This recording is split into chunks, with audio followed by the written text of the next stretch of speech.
Muito obrigado por escolher o Ministério de Vídeo e Áudio do Templo Batista Maranata.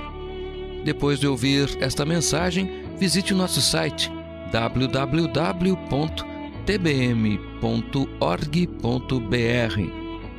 A nossa igreja oferece discipulado cristão, instituto bíblico e muitas oportunidades para o seu crescimento espiritual. Que Deus o abençoe. Maranata, ora vem, Senhor Jesus.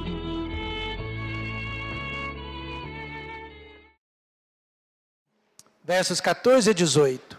Abram a palavra de Deus no livro de Colossenses, capítulo 1, versos 14 a 18. Vamos nos colocar em pé?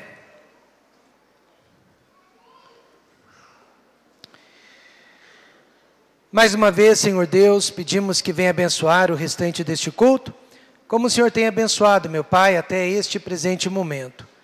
Pai, eu peço que o Senhor possa encher nossa vida de esperança, pelo fato que Jesus Cristo, seu Filho, morreu pelos nossos pecados, foi sepultado, mas ressuscitou ao terceiro dia.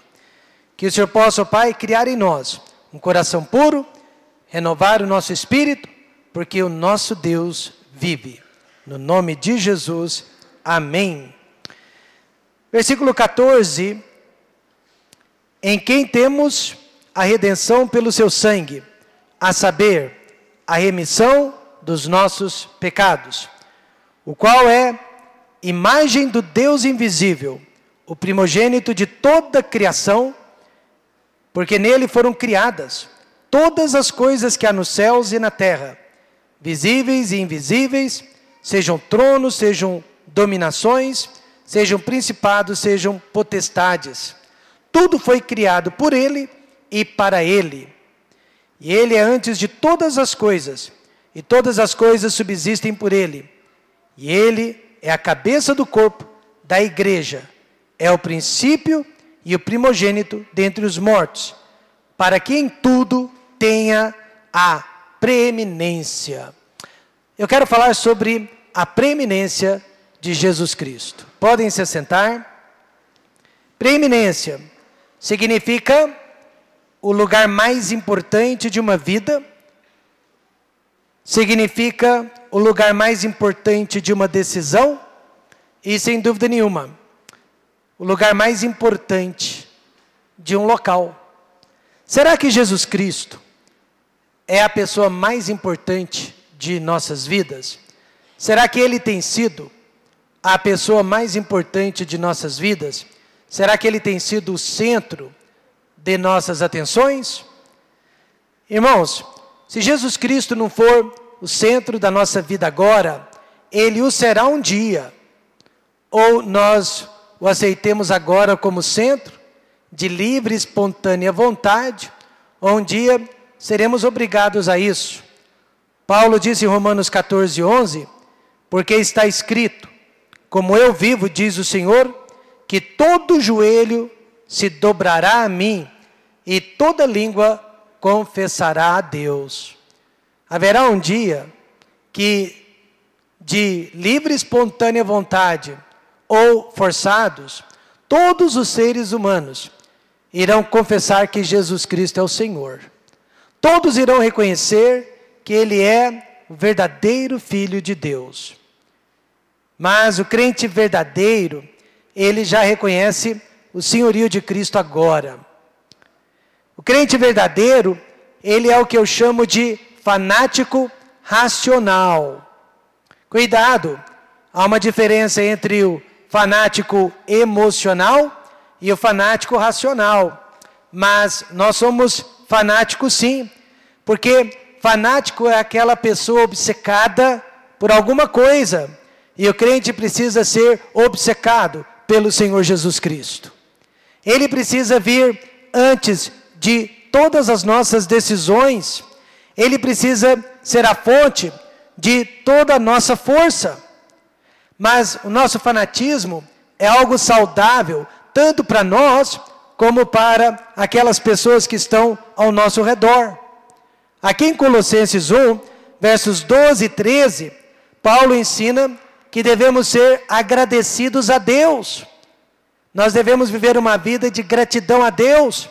E ele apresenta duas razões, e a primeira delas, Deus nos fez idôneos, significa capacitados, qualificados para fazermos parte da herança de Jesus Cristo. Você já parou para se perguntar, por que eu? Por que logo eu fui salvo? Por que logo eu fui escolhido? Por que logo eu faço parte da família de Deus? E a única resposta e explicação, porque Ele nos qualificou. Amém, irmãos? Porque Ele nos fez idôneos. Não se trata de um diploma universitário, não se trata de talentos com os quais nós nascemos, não se trata de personalidade, não se trata do seu sobrenome, mas Ele nos qualificou, nos capacitou para que fizéssemos parte da sua herança. E a segunda razão, Ele nos livrou das trevas, Ele nos transportou das trevas, onde nós nos encontrávamos, e nos colocou no verdadeiro céu de luz. Então, por essas razões, nós devemos viver uma vida de gratidão ao nosso Deus. Mas é a partir do versículo 14, que Paulo apresenta várias razões, porque Jesus Cristo merece, nesta manhã, o primeiro lugar em nossa vida. Ele merece a preeminência em nossa vida. Salvação através de seu sangue. Quantos são salvos e têm certeza? Digam amém. Perdão de nossos pecados, os de ontem, os de hoje e os de amanhã também. Ele é a imagem expressa do Deus invisível. Ele é mais importante que toda a criação de Deus. Como Pai, Ele também criou os céus e a terra. Todas as coisas foram criadas por Ele e para Ele. Ele é pré-existente a toda a criação e subsiste por causa, e toda a criação subsiste por causa dele.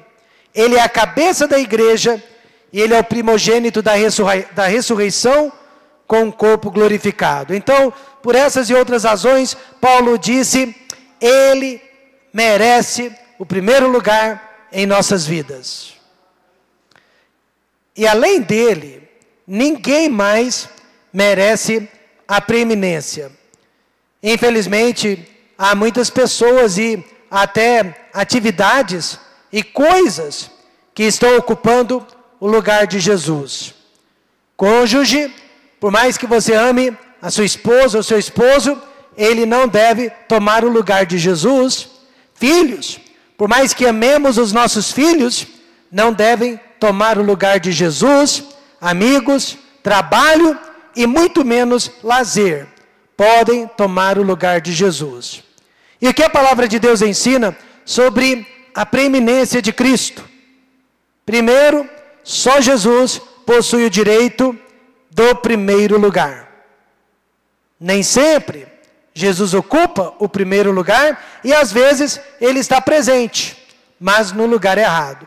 Então vejamos, primeiramente, só Jesus possui o direito de primeiro lugar. Será que isso vai ficar gravado hoje em nossos corações?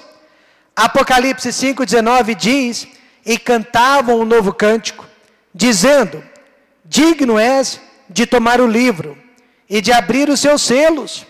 Este livro é o livro que vai determinar o destino de todas as pessoas e o destino desta humanidade. Porque foste morto e com teu sangue compraste para Deus homens de toda tribo e língua e povo e nação. Deus estava procurando alguém digno para desatar os 7 selos. Ele procurou no céu, ele procurou na terra, ele procurou embaixo da terra, e nenhum ser vivo foi achado digno, capaz de abrir este livro. Meus irmãos, há muita gente boa no céu. Aliás, hoje no céu não há nenhum pecador.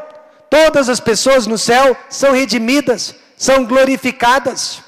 Há muita gente boa aqui na terra também, mas ninguém foi achado digno de abrir aquele livro, porque todas essas pessoas no céu ou na terra, comparadas ao Senhor Jesus Cristo, não são dignas. Houve choro no céu, Houve desespero, porque ninguém havia sido encontrado, até que alguém bradou. Há uma pessoa digna, capacitada, idônea, única, exclusiva em todo o universo, o Senhor Jesus Cristo.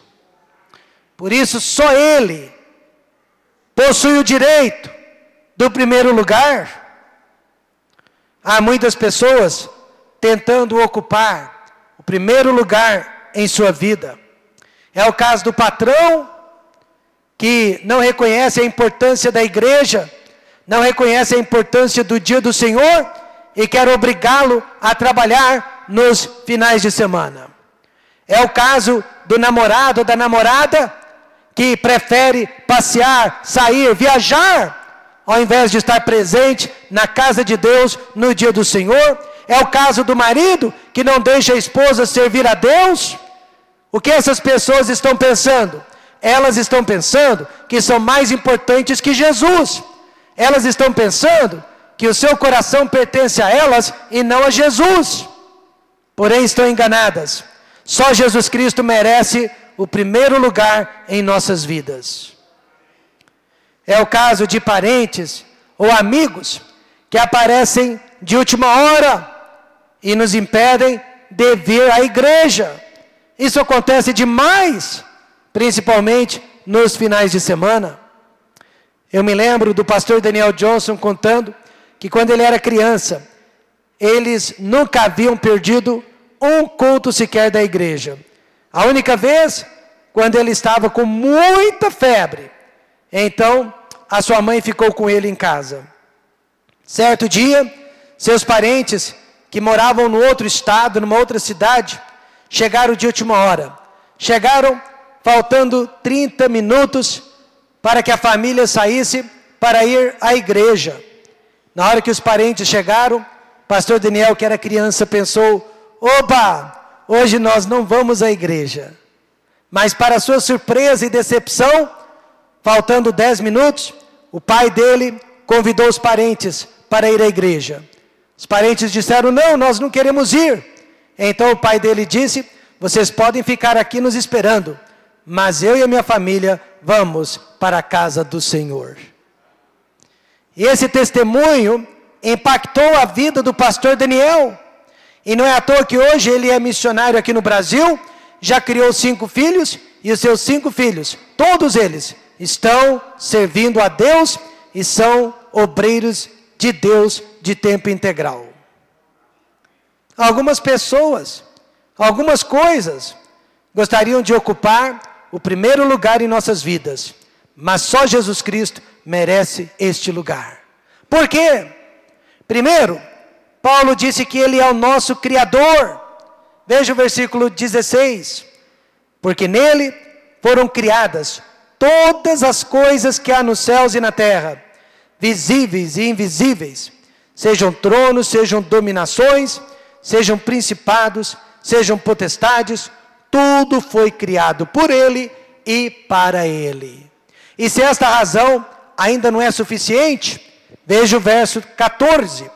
Ele é o nosso Redentor, em quem temos a redenção pelo seu sangue, a saber, a remissão dos pecados. E além disso, Ele é o único, verdadeiro Filho de Deus. Verso 19, porque foi do agrado do Pai que toda plenitude nele habitasse. Então, meus irmãos, Ele merece o primeiro lugar. Ele é o nosso Criador, Ele é o nosso Salvador, Ele é o Filho de Deus. Por isso, que quando eu entrei no consultório de um médico hindu, e eu vi várias imagens de escultura, várias figuras de deuses, eu disse para ele: nada disso faz sentido. E ele me perguntou por quê, e eu disse: porque só existe um verdadeiro Filho de Deus, a saber, o Senhor Jesus Cristo. Só Ele, irmãos, merece o primeiro lugar na nossa vida. Mas a pergunta que não pode calar-se: Ele tem ocupado este primeiro lugar? Ele é realmente a pessoa mais importante do seu e do meu universo? Veja, em segundo lugar, nem sempre Jesus ocupa o primeiro lugar. Certa vez, Jesus e seus discípulos passaram por uma cidade, a de Samaria, e eles foram expulsos daquela cidade. Imagine, expulsaram o Senhor Jesus Cristo.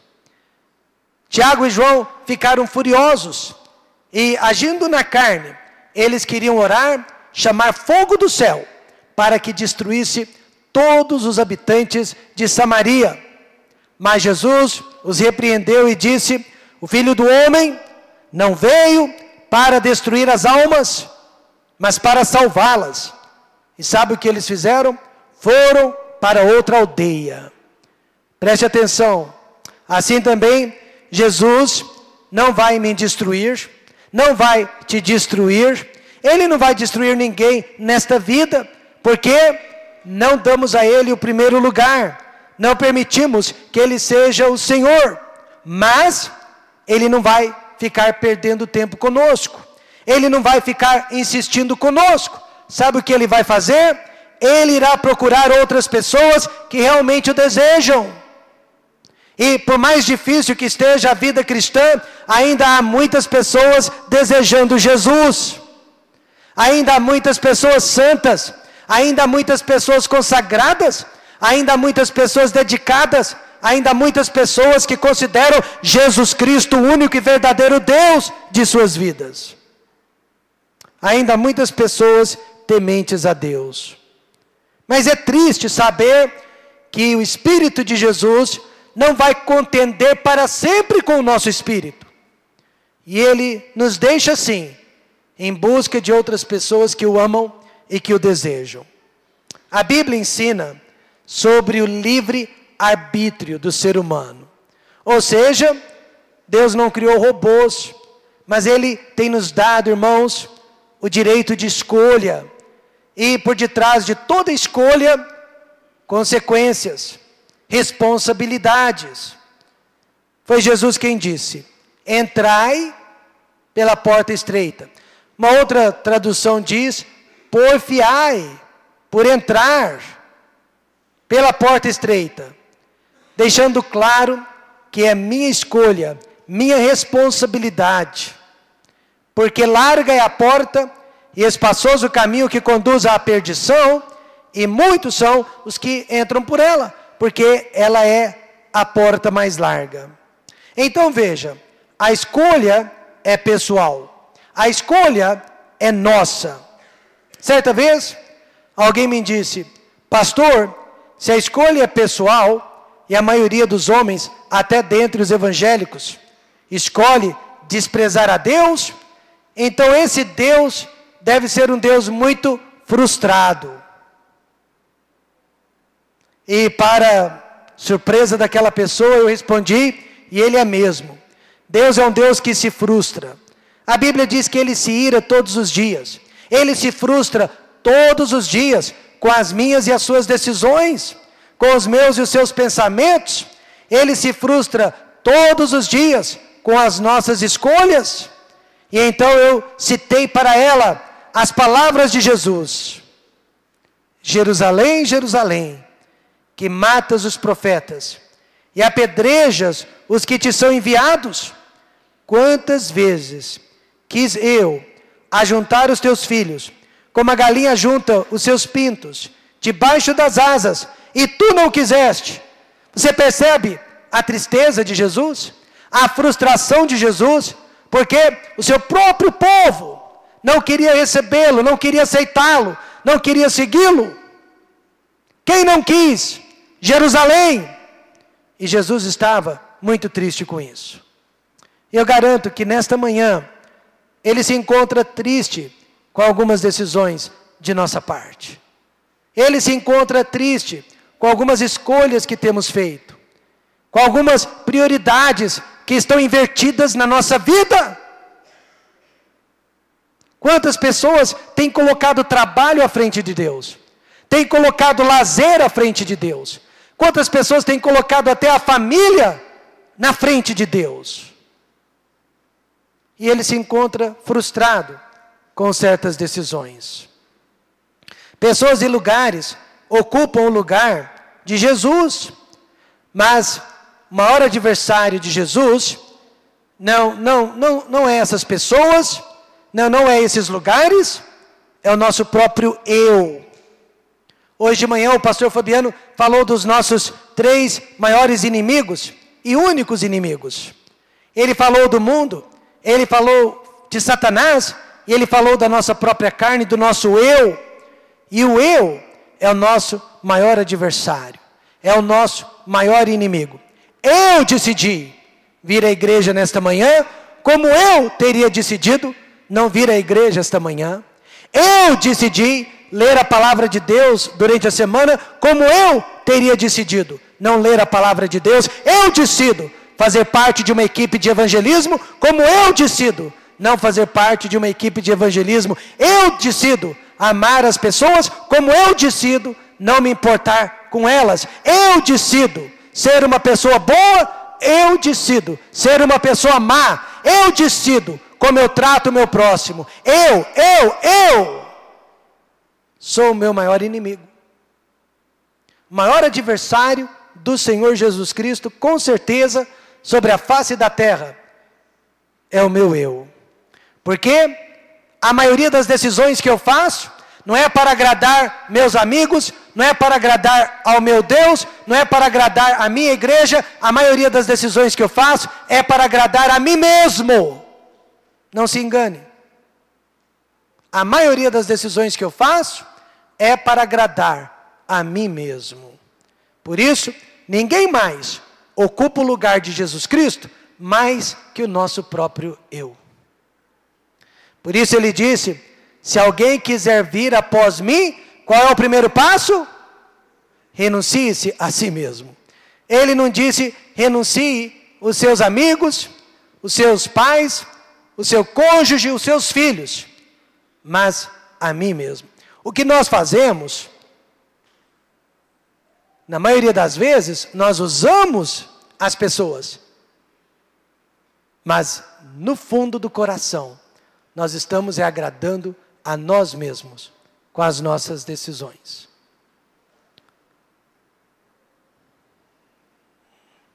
Os persas, quando ganhavam uma batalha, selecionavam o escravo mais nobre que havia e faziam dele um rei por 3 dias. E durante aqueles 3 dias, o escravo, ele vivia como um verdadeiro rei, vestimentas reais, trono, autoridade, muitos prazeres. Mas no final de 3 dias, aquele escravo era oferecido em sacrifício sobre um altar, onde ele era queimado e dedicado para os deuses do prazer e da loucura. E assim também, irmãos, os prazeres da carne, o que nos faz bem carnalmente falando, são provisórios e traiçoeiros. Por isso a Bíblia diz, escolhendo antes ser maltratado com o povo de Deus, do que por um pouco de tempo ter o prazer do pecado. E este versículo está falando sobre Moisés. Ele escolheu ser filho de Deus, ao invés de ser filho de Faraó. Ele escolheu ser líder de Israel, uma nação pobre, uma nação sem qualquer tipo de reino, não havia sequer possessão de terra, ao invés de ser rei do Egito. Ele escolheu entrar pelo caminho estreito, ao invés de permanecer no caminho largo. Só que 4.000 anos mais tarde, a decisão de Moisés ainda está afetando e influenciando a vida de milhões e milhões de pessoas. Portanto, irmãos, sacrificar esse eu não é nada fácil. Crucificar o eu é algo muito difícil, mas é importante para que Jesus Cristo ocupe o primeiro lugar em nossas vidas. Porque nem sempre Ele está ocupando este lugar. E por último, às vezes, Jesus está até presente, mas ainda assim no lugar errado. Pastor, Ele não é primeiro. Confesso que Ele não é primeiro, mas Ele é segundo. Se Jesus é segundo, ele é último. Se Jesus é terceiro, ele é último. Não existe outro lugar para Jesus, senão o primeiro lugar. Tive um professor na universidade, aliás, foi no mestrado. Ele é formado em psicologia, doutor em psicologia. E ele disse para mim que a maioria dos problemas emocionais do ser humano é resultado de idolatria. É pecado de idolatria. E eu olhei para ele assim pensando, o que vem agora? O que ele vai dizer agora? Ele disse, Rômulo, eu amo a minha esposa. O nome dela é Nancy. Se eu chegar em casa e souber que a Nancy tem câncer terminal, do qual ela jamais será curada e eu vou perdê-la, ela vai morrer. Se eu me desesperar, se a minha vida acabar com essa notícia, é idolatria. Eu disse, mas como assim? Você não ama a sua esposa? Ele disse, amo. Mas se a minha vida depende da vida dela, ela então é mais importante que Jesus Cristo. E tudo que é mais importante que Jesus Cristo é a idolatria. Se eu dependo da minha esposa para ser um homem feliz e realizado, é idolatria, porque ela está na frente do meu Deus. E ele disse, isso serve para todas as áreas da vida. Alguém perdeu o emprego, fica desesperado. Alguém foi diagnosticado com uma doença e fica desesperado. Alguém perdeu dinheiro e fica desesperado. Se a sua alegria depende dessas coisas e não de Deus, você é um idólatra.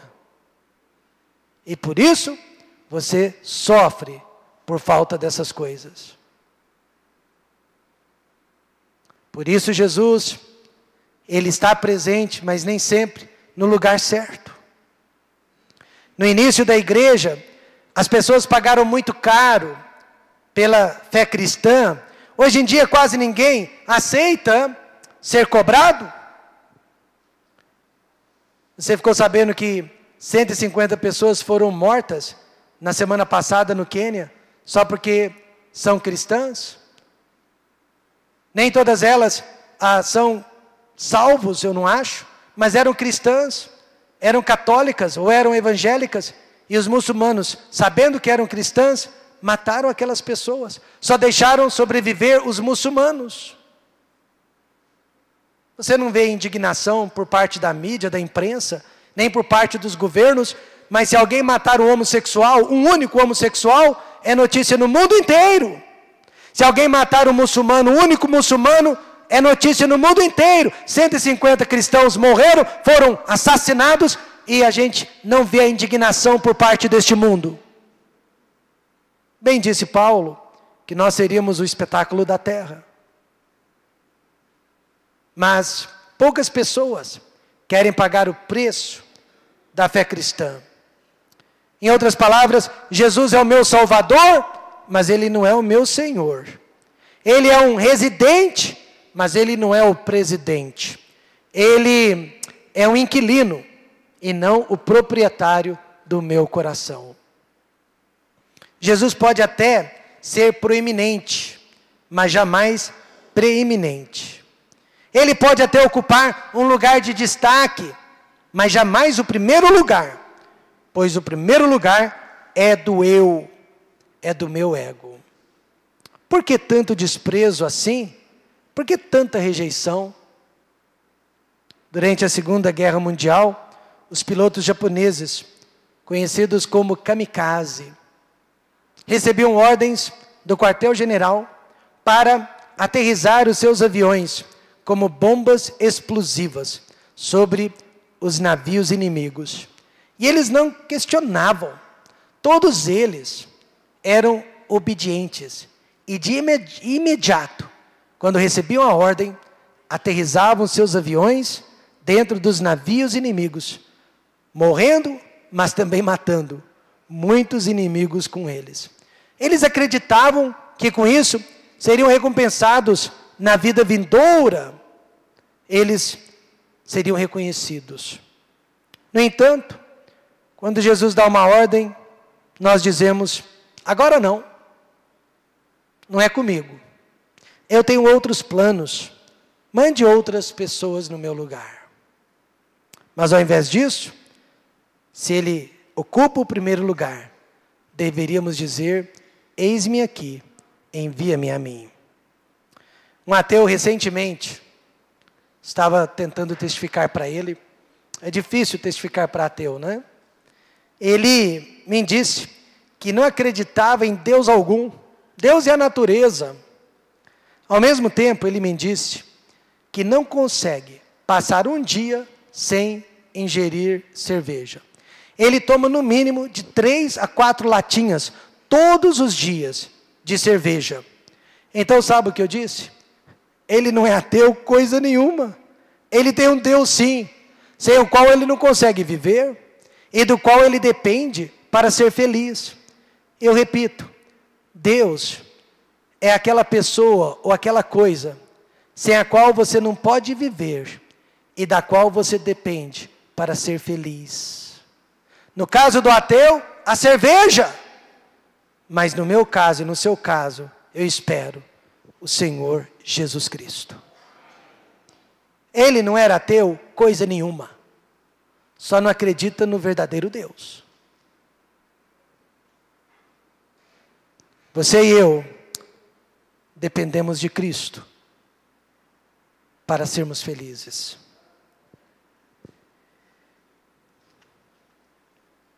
Quem é o seu Deus? O que tem sido um Deus em sua vida? Saiba que o único e verdadeiro Deus que existe se chama Jesus Cristo. E Ele merece, irmãos, não depois da nossa morte, mas agora em vida, o primeiro lugar em nossas vidas. Hoje você pode se ajoelhar perante Ele de livre e espontânea vontade. Mas amanhã será a força, será obrigado. Veja Filipenses 2, versos 10 a 11. Abram a palavra de Deus nesta passagem. Filipenses 2, versos 10 a 11. Nós vamos ler juntos e encerrar o culto com esta leitura.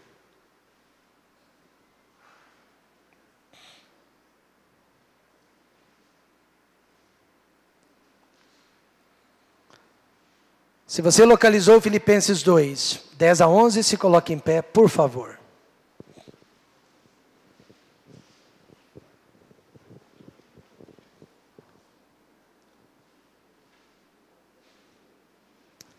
Eu vou ler uma vez e depois nós faremos uma leitura em uníssono. Para que ao nome de Jesus se dobre todo o joelho dos que estão nos céus e na terra e debaixo da terra, e toda língua confesse que Jesus Cristo é o Senhor, para a glória de Deus Pai. Agora todos juntos, para que ao nome de Jesus se dobre todo o joelho dos que estão nos céus e na terra, e debaixo da terra, e toda língua confesse que Jesus Cristo é o Senhor, para a glória de Deus Pai. Irmãos, Jesus Cristo é o Senhor da sua vida. Ele está ocupando o primeiro lugar nos seus pensamentos, decisões, desejos, planos.